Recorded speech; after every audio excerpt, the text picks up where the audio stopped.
Hey, happy Thanksgiving, everybody. I'm filming this on Sunday. Maybe we saw some of the things on social media. My family, we celebrated Thanksgiving yesterday since I had some non-negotiable work, as I usually do on Thursdays and Fridays. But yeah, I know it's been a minute since we filmed last. New surroundings here. I think probably about a month ago, maybe a bit longer, 5 weeks. Brendan Hayden opened the new spot, Coastal Performance. Without a doubt, we'll make other videos, taking a look at everything here in the gym. But it's just been fantastic. Obviously, it's been a while since moving down here. When we moved, there was people don't live here, and the entire landscape is still a little strange, where people going back and forth from this part of Florida back home. But now most people that are on that same cadence of get here around end of October, through Christmas, and then leave in May. I haven't been this busy in a long time, which is really cool because that's me. Like I'm good to be busy. So I'm still traveling lots of different places. I haven't been to Disney in maybe like a month, so this is a big deal in terms of being busy. But I always try and get back into recording. Usually when I do one, I feel good about it, and then we start banging them out. So I think the last time we recorded something was the IG Live with Joel Proskowitz, which I thought was fantastic, and it was a lot of, as most of those talks are, trying to demonstrate that people in the profession can actually be friends and talk about things that have nothing to do with training or rehabilitation, etc. And then, of course, there were some very poignant topics that I thought we talked about. And all the IG Lives are archived on the website and on Instagram. Speaking of the website, we started that Black Friday stuff a little bit last week. Now, during the lockdown last year, we record fairly small, given the types of things that I've typically been putting out there. It's only a couple hours of a breathing seminar where we had some clients at Todd Georgie's gym, New York Strong in Mamaroneck, fantastic gym, and more importantly, it was a fantastic home for Ali and I as we, through the pandemic, where I was able to be involved at the gym, since as a physical therapist, we were continued allowed access and able to do some business.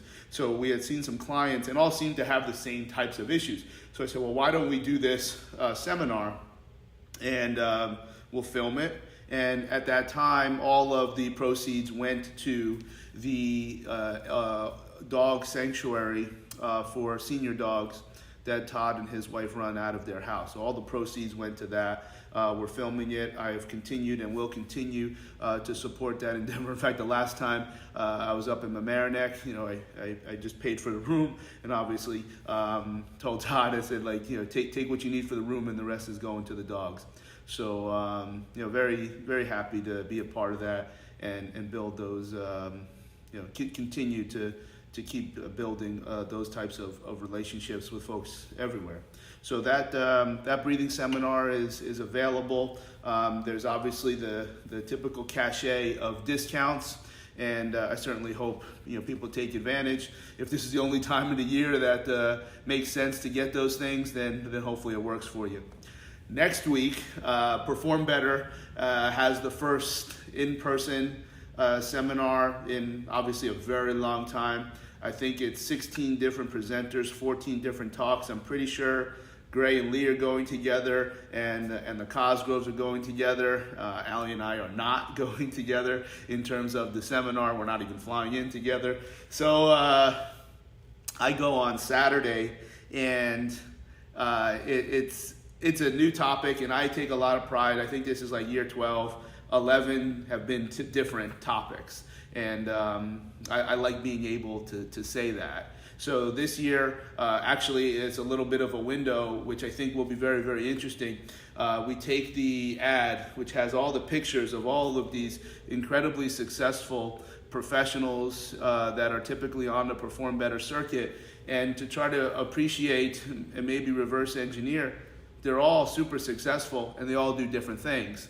And I'm not going to dissect or comment on what I think somebody does, but the reality is there's a level of science that everyone is applying and I would like the listener or the student to start to appreciate what is the science behind decisions that we make in training and rehab. Because what I don't want is, no matter how engaging, how charismatic, how funny, how this person makes you feel so good about yourself, all of those things are really, really important in a presenter or a model that you try to replicate or emulate.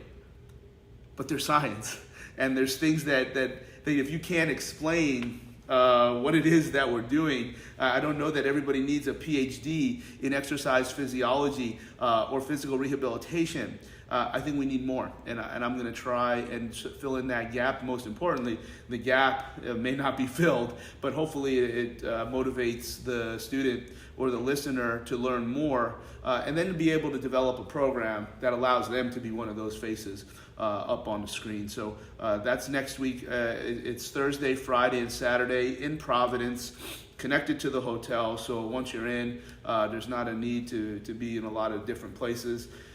It should be very, very exciting. I'm sure Perform Better is taking significant lengths to continue to provide an environment that people feel very, very comfortable in. So basically, it's not going to be these tight chairs. That's almost like a free-for-all in where you sit and how. I'm pretty sure we're going to have desks and people will be spaced out appropriately. If that's the difference maker, well then it's kind of good to see that any company is doing those types of things. Certainly one that my bias is clear. I think this is the all-star team, and the hatred that sometimes people put towards that group probably confirms that this is the top group. But I hope that what I'm going to do has resonance and stands out. So whether I'm here in Florida, whether I'm on a plane, I'm still going back up to New York. We still have the 2 offices. I'm there once a month. Kyle's holding it down. We're very close to hiring someone else. We'll see how that goes.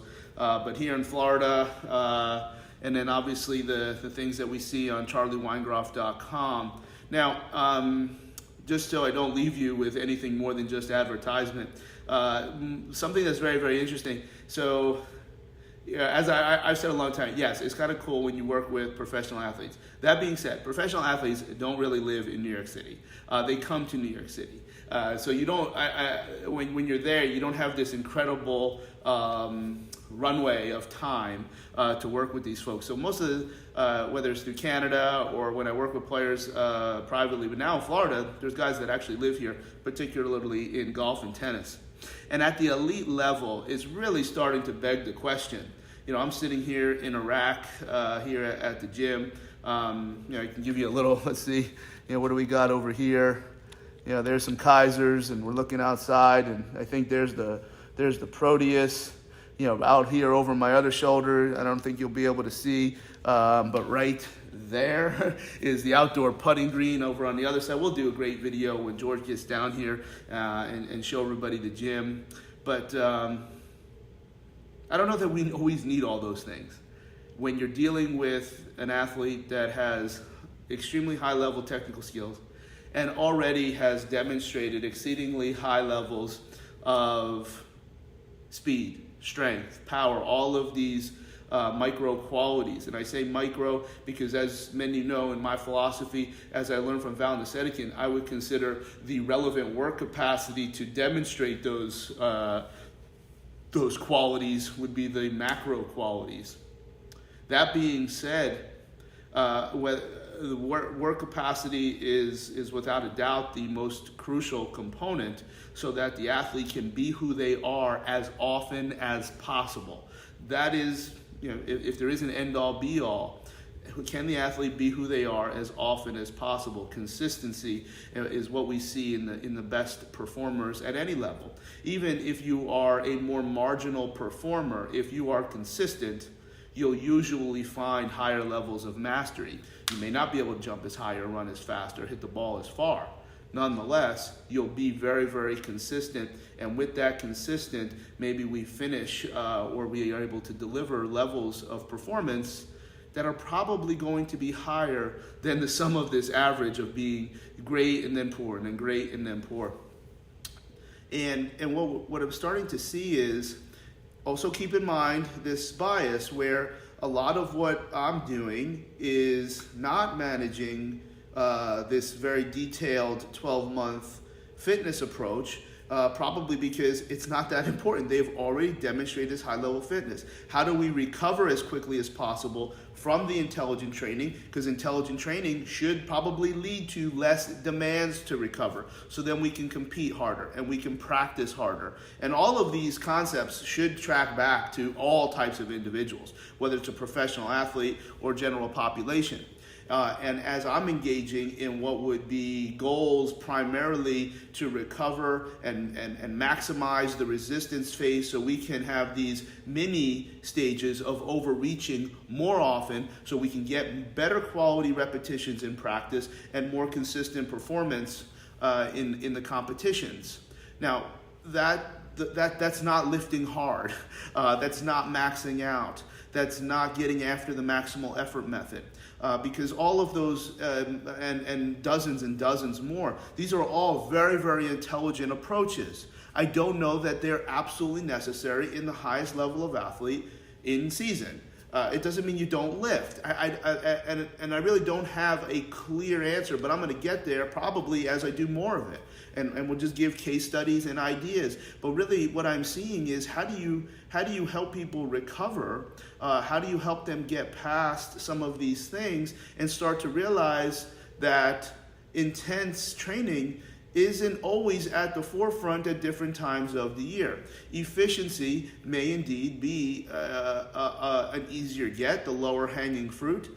The answer clearly is not. We don't need to lift because our work capacity approach is using these lifting methods. We're just trying to achieve other things other than necessarily increasing strength and power. What we're really looking to do is answer the question is, am I using the best techniques and the best environments available to improve this individual's performance? And what I am finding is that a regular approach in the weight room to lift weights to get stronger and more powerful is not falling at the top of the list with the elite.